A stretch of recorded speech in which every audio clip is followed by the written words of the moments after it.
On the phone, we have a gentleman who played for the Detroit Tigers for his entire career. I remember him playing back in the late 70s through the mid-90s. This guy was absolutely incredible.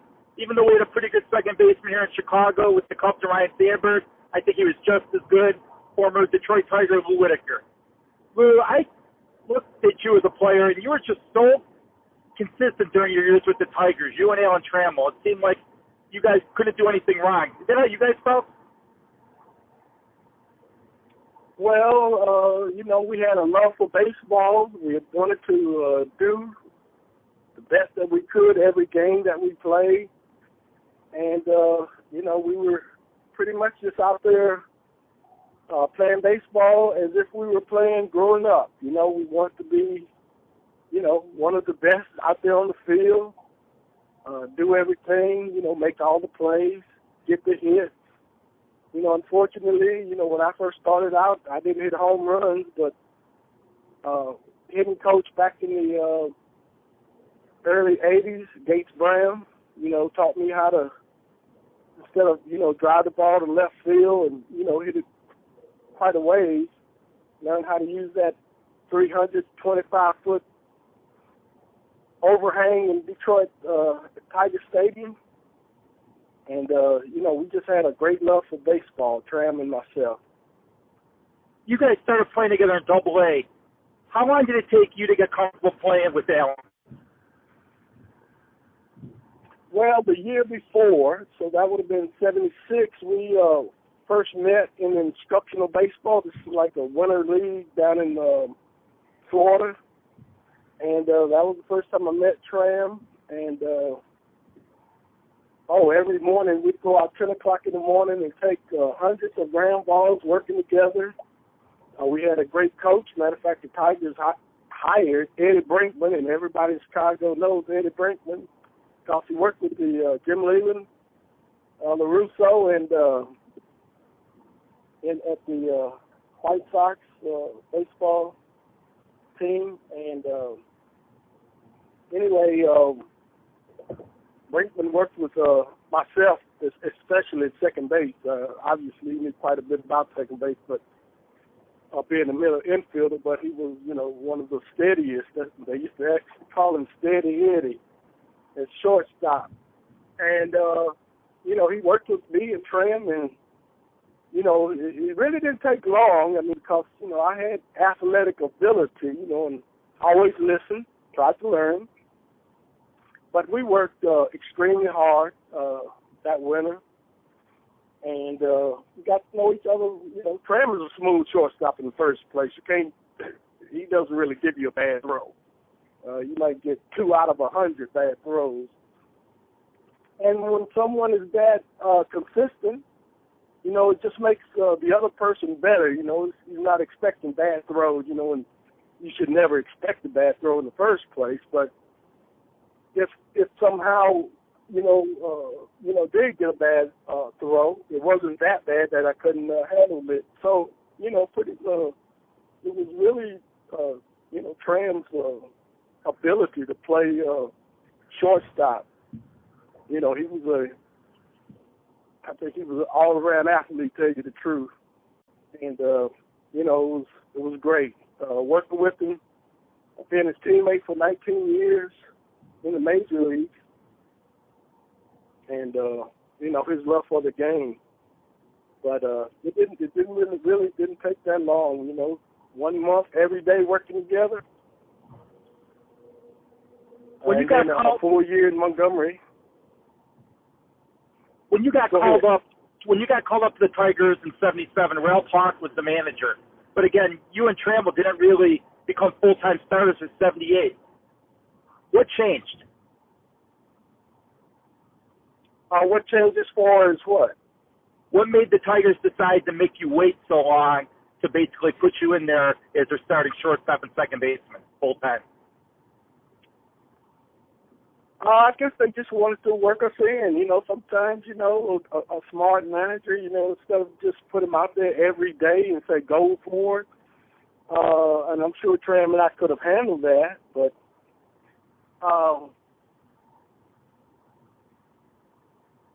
I think it was just, just waiting for our time, in early April or all of April pretty much, and early May it's still kind of cool, so, gave us a chance, to sit and watch other players, maybe they didn't think I could hit left-handers as well, early in the year. So, gave me an opportunity, I guess, to observe, see the game from the sitting on the bench. No player really wants to sit on the bench, but, hey, gave me a chance to learn something, and it turned out well, Matter of fact, I think I sprained my ankle in Seattle early in April, something like that. And I think, and I always rehabbed very well, got healthy and back on the field pretty quickly. That's why I never went on the designated or DL, disabled list. And then you had a great year, 78. You were the Rookie of the Year. So when you came back, your career took off, it seemed like. Well, I've always played as a kid, and, I was pretty much get the hit, score the runs. If the game was on the line, get the hit, whether it's a base hit, for someone to get on base so the next teammate can, score the winning hit. How did the Tigers, how did it change when Sparky Anderson took over as manager? Well, the first half, Sparky came the second half of the season in 79, and we were doing pretty good at the time. But when they hired Sparky, things changed. Sparky's trying to now put his system into play with the players that he had at that time. And I guess it may have taken us a while to just get adjusted to Sparky's game, or the way he wanted the game to be played, and how he wanted his players to, it were grown men, but still a manager's job is make sure the behavior of the players is legitimate, not a lot of horseplay, we joke. Yeah, it's fun, but, just sometimes when you let a team go astray, so to speak, they start to get a little bit more intense, and, problems happen, and Sparky kept a great hold on that, and, he was just a manager. He, over the course of years, up until 83, 84, he started bringing in some veteran players to be with, Trammell, myself, Morris, and Parrish. Maybe we had 4 years under our belt at the time, and, Sparky just, he wanted a first baseman and a power hitter, left-handed specifically, and that's why they got Darrell Evans, and, I think just took off. We got relief pitcher, we got Dave Bergman, who came in and played gave great defensive effort for the team, good glove, clutch hitter, he'd work a pitcher. So, Sparky pretty much put all that chemistry together, and it all just came together in 1984. We came through with an ultimate dream, being world champions. I know they don't want to hear that too much in Chicago, though. Not yet, anyway. I remember about the world champions. I talked to Darrell Evans about it, and he said, yeah, you guys were all looking forward to playing the Cubs in the World Series that year. Well, that's pretty much who you think you would play, because the Cubs was the better team. I would love to face Maddox back in that day. Pitcher he turned out to be. I'd have loved that. And I'd have something to brag about, one of the greatest pitchers, but I wore him out. But, no, Chicago, they were the team. They were the team. They had a great team that year. They had a great closer, great defensive team. Unfortunately, a defensive play is what cost the World Series, or playoffs anyway. They wouldn't have won the World Series. Tigers would have won anyway. But The Tigers would have have given them an opportunity to be in the World Series. You know, I mean, it takes sometimes, you know, the greatest player make one bad play and his whole career is spoken about that one bad play. You're right. You know, there have been a few. Durham, Buckner. It seems like if you're a Cubs first baseman, you make those plays. Buckner is fouled. Durham is fouled. It just must be a curse. No, I don't know about the curses, but that's what the fans put on it, the curse. Maybe I'm going to have to come up through that one day and take that curse away just being there. There's no curse. It's all about play. You're right. And, well, I couldn't. And they, I mean, he played well. I mean, hey, just that one costly mistake. You know, you never know what the game would have turned out to be. You know, ball could have actually, looking at that replay, ball could have, well, a man, Alou, he went into the stands. I think he would have probably made that play. But, you know, all the fans, they always reaching anything that's in the stands, you know, as a natural reaction for a fan, you know. And look what happened in Baltimore when the Yankees fan so happened. It was the Yankee fan that was a hero. If that was the opposite, who knows what may have been. But that was an easy catch for the right fielder back then. So, you know, those are the breaks of the game. Today, with all the instant replay and all that stuff, it would have been a different judgment on that call. You're absolutely right. What I found amazing about that Tiger team was your closer. I saw Willie Hernandez for years with the Cubs. He was just a middle reliever. He comes to you. He's a Cy Young Award winner and MVP. It was amazing what he did that year. Oh, well, you know, sometimes it's the first year because nobody really knows you in the league, so they're trying to adjust, but you only get so many opportunities at him, so it takes a while. But you know that next year things change. I remember in '84 when we lost a few games, the Kansas City Royals. Bret Saberhagen was a rookie, and I think he beat us twice in that 35-5 span. And a couple of years later, it took me a while because Bret, was an awesome pitcher. But I overheard one of the players say, Bret Saberhagen beat us twice in '84. And I'm like, what? That kid did that? Shoot, I beat Saberhagen every time after that. I mean, I love me some Saberhagen. You beat us twice in a 35-5. But he was great pitcher himself. But Willie Hernandez, he just had an awesome season. He was Cy Young and most valuable player, because our baseball team was pretty balanced. We really didn't have a most valuable player. We were all valuable. And that's what being healthy is about, having your team on the field day after day. So, the job that Willie did, we beat most teams by 1 or 2 runs. There was no blowout when we really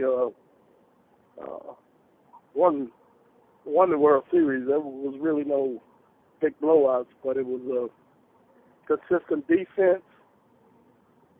And Hernandez, of course, relief pitching was awesome. Some of the Tigers have been looking for quite a few years now because the teams they've had in the, in the current era, some of the best players on this Tiger team that you could go around and match up with almost any team that's ever played. But it's always been a relief that they always said they've lacked. So we didn't have to worry about that. I mean, this just one year we come together in '84. Sometimes you had that year, and if we had not won, what we had ever won, who knows? But, you just put it together. And, that's what we did, pretty much put it together, all cylinders clicking. And, we were close. We meet together, matter of fact, from time to time, at games and whatever, and, we'll never forget, 1984, World Series champions, Detroit Tigers. We'll never forget that. When you had the All-Star game in Chicago, the 50th anniversary, you had all those great players who came there. What was that experience like for you? What year was that? The 50th anniversary of the All-Star game in '83 at Comiskey Park, when you had all the great players come together. Oh, wow, that's my first All-Star game too. It's my best year as far as stats is concerned. Home runs, runs scored. All what it takes to be an All-Star. Wow, I think I sit beside Rod Carew. Wow. I think Santana was doing the national anthem back then, so he was right beside me, sitting down on the floor practicing his notes for the national anthem. Oh, wow. Fred Lynn, Grand Slam. Oh, Dave Winfield was an awesome ball player. Just huge, arm, speed, power. Throwing that when he swung and missed over third base, because he threw a lot of that in his day. Let me see. Cal, just imagine the thing was those guys, they had been over there a while. When I think about our All-Star game that particular year, I think about the guys that were sitting on the bench. Willie Wilson, Eddie Mary, myself, Lance Parrish, Cal Ripken Jr., Ricky Henderson. I think about the bench. That was the guys who were just sitting there on the bench. And we were all pretty young. And it's like, wow. But the guys in front of us, we watched them over maybe probably from 10th grade, whatever, through the 12th before being drafted, not going through the minor leagues. The guys that now we're out there playing with them and watching them on the bench, sitting on the bench, just observing things that we as young kids, whatever you want to call it, young men,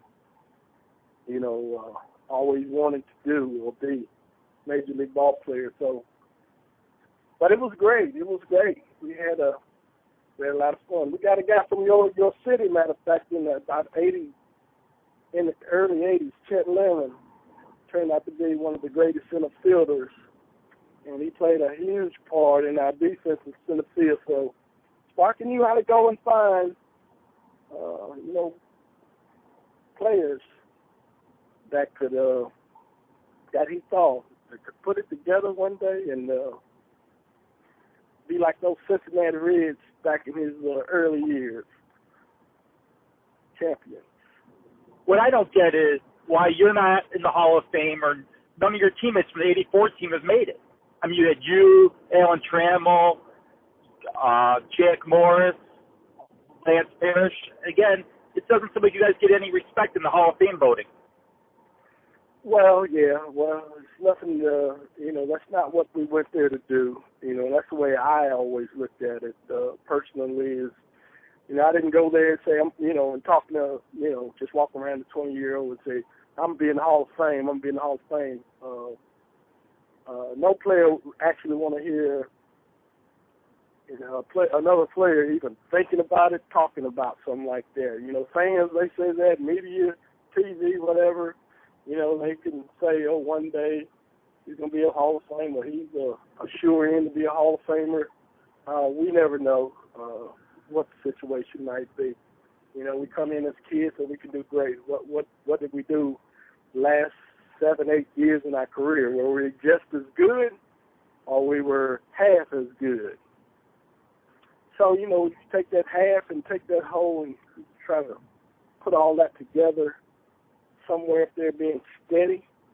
I think I would take that, over the course of a career. And,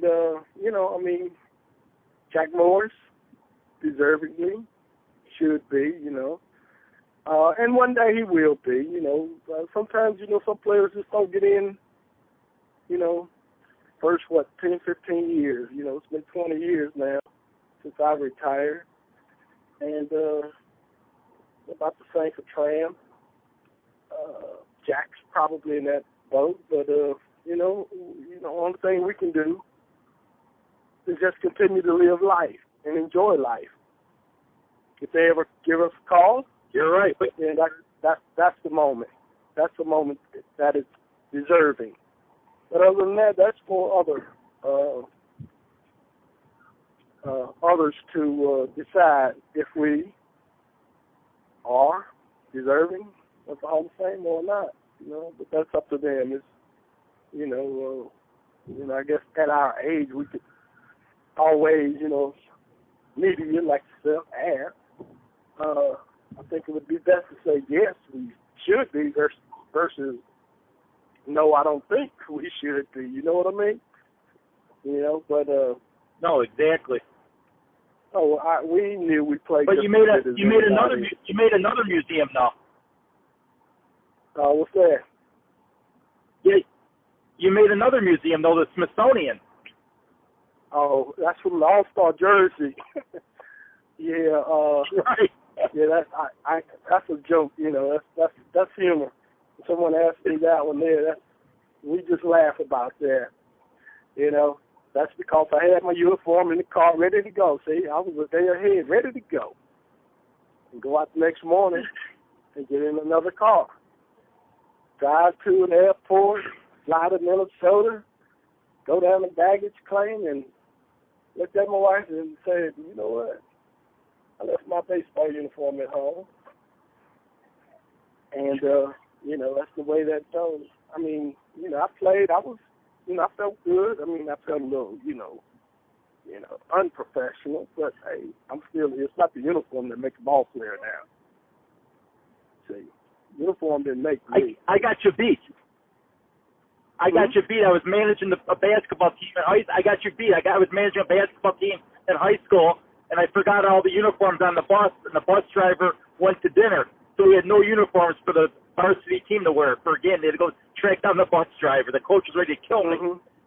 Mm-hmm. Yeah, it happens. Look what happens to professional golfers' clubs when they fly me in on the airplane. Hey, if I didn't leave it, maybe they would have lost my luggage, It's one guy that lost two golf club sets flying. He's getting ready to play the next day.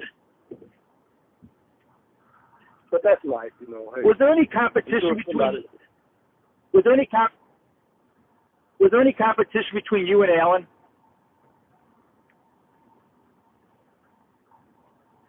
We would never tell each other or say that. It's always competition because I want to do not good, but I want to do great. And I know Tram want to do just as great or greater. Because in baseball, every day you got good days, you have bad days, Playing baseball, you go 4 for 4 one day, you go 0 for 20 the next 5 games. But, it's really how you handle that. And, competing with Tram, no, we don't compete against each other. We compete against the other team. We just, as players, we do what we have to do together to win that particular day. And I think that's what we were more concerned about, Actually, when one of us struggled, went through those long slumps, we probably felt, had a feeling for what a person is going through, and just something. One day it's gonna end. You go, I might look at it and go 0 for 35 a whole week, don't get a hit. Next week I'm 15 for 30, It all balances out. You're right. Baseball is, you win the first game, you blow my 20, and they say, oh, man, this is going to be easy. Oh, no, it's not. Because you got 161 more games to play during the regular season. And it's not easy. You can have a great first half and have the worst second half, and vice versa. No, You played, 17 years with Sparky. Did you think after a while, I want a new manager? I'm tired of this guy every year. No, it's not about the manager. It's about playing baseball. Sparky and I got along. Matter of fact, most players thought I was his pet, because Sparky used to send one of his coaches, Billy Consolo, to the back of the plane, because I always sit way back. And he was sitting back and said, "Bring Lou up here. We're going to play some gin." So we did that for a couple of weeks or whatever. Then the players say, "Here comes Billy Consolo. Sparky wants you up there, Lou." So that's his pet, So that's so Sparky, we're going to have to stop that because I can't afford to be teased all year long. They call pet, But Sparky and I, we had a great relationship. We had some moments where things could have, been said, but, that's not my character to speak illy of someone who's taking the lead, Mine is to listen, learn, take advice, and maybe take what I know, take what he's trying to share with me, and maybe put it all together, but at least show him that I'm trying to put forth the effort that he thinks that I might need improving. Did he ever compare you to Joe Morgan? Did he ever come and say, well, Joe did it this way, or he treated you as your own player? No, he always treated me as all. He really didn't do that, but the only thing he said that I really had that Joe Morgan didn't have was the arm. But, defensively, Joe Morgan, I watched her. Joe was actually one of the people I admired growing up as a kid because I used to root for Cincinnati Reds. Living in Martinsville, Virginia, where the NASCAR is, that Martinsville. And, right.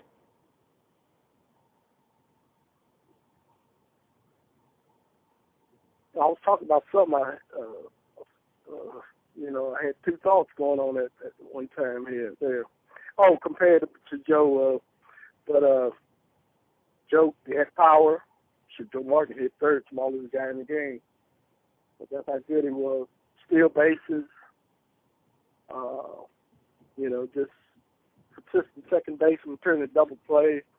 You do it all. And but I admired Joe Morgan growing up. And I don't think Sparky probably said, looking at the two of us is, complimenting me as having a great arm. Joe Morgan never really had a great arm, but he always made the play. And that's the name of the game, make the play. No matter how good everybody thinks you are and what gifts you might have, that you make the play.